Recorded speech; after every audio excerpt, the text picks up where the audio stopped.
కలిసి ఉండుట నీకు మంచిది. చదవండి అన్నమాట. జీవము గల దేవుని సన్నిధిలో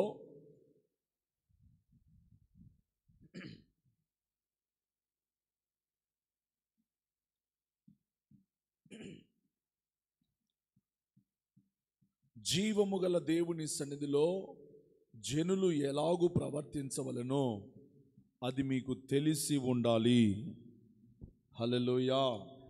మొదటి తిమోతి 3:15 అయినను నేను ఆలస్యం చేసిన ఎడల దేవుని మందిరములో అనగా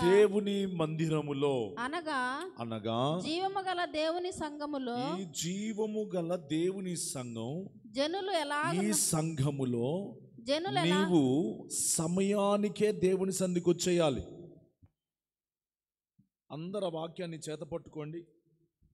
తిమోతిలకు రాసిన మొదటి పత్రిక, అందరూ చదవాల మాట. నాకు తిమోతిలకు రాసిన మొదటి పత్రిక 3వ అధ్యాయం 15వ వచనం. అయినను నేను ఆలస్యము చేసిన యెడల, చదవండి, దేవుని మందిరములో అనగా జీవము గల దేవుని సంఘములో జనులు ఎలాగూ ప్రవర్తింపవలెనో అది నీకు తెలిసి ఈ సంగతులు నీకు రాయుచున్నాను. ఆ సంఘం సత్యమునకు స్తంభమును ఆధారమునై ఉన్నది. నిరాక్షేపముగా దైవ భక్తిని గూర్చిన మర్మము గొప్పదై ఉన్నది. ఆయన సశరీరుడుగా ప్రత్యక్షుడయ్యను, ఆత్మ విషయమున నీతిపరుడని తీర్పు నొందెను, దేవదూతలకు కనబడెను, రక్షకుడని జనములలో ప్రకటింపబడెను, లోకమందు నమ్మబడెను, ఆరోహణుడై తేజోమయుడాయను. హల్లెలూయా. గట్టిగా చెప్పండి, హల్లెలూయా.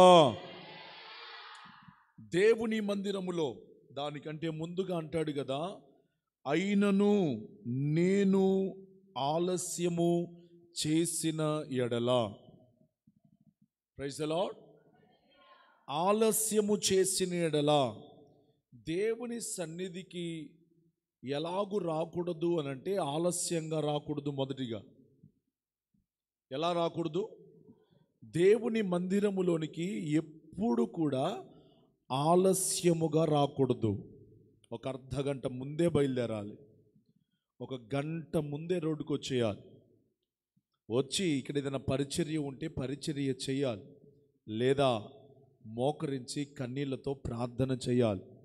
రూతు అటువంటి